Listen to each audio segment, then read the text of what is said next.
Family digital కార్డులపై CM Revanth సమీక్ష నిర్వహించారు. ఒకే కార్డులో రేషన్, హెల్త్, ఇతర పథకాల వివరాలు ఉండనున్నాయి. మహిళే ఇంటి యజమానిగా ఫ్యామిలీ డిజిటల్ కార్డును రూపొందించాలని అధికారులను ఆదేశించారు సీఎం. అందుబాటులో ఉన్న డేటా ఆధారంగా అర్హులను నిర్ధారించనున్నారు. అక్టోబర్ 3 నుంచి పైలట్ ప్రాజెక్టుగా పరిశీలన చేయనున్నారు.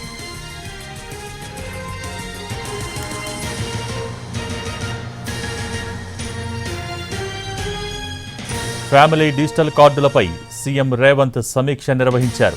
ఒకే కార్డులో రేషన్, హెల్త్, ఇతర పథకాల వివరాలు ఉండనున్నాయి. మహిళే ఇంటి యజమానిగా ఫ్యామిలీ డిజిటల్ కార్డును రూపొందించాలని అధికారులను ఆదేశించారు సీఎం. అందుబాటులో ఉన్న డేటా ఆధారంగా అర్హులను నిర్ధారించనున్నారు. అక్టోబర్ 3 నుంచి పైలట్ ప్రాజెక్టుగా పరిశీలన చేయనున్నారు.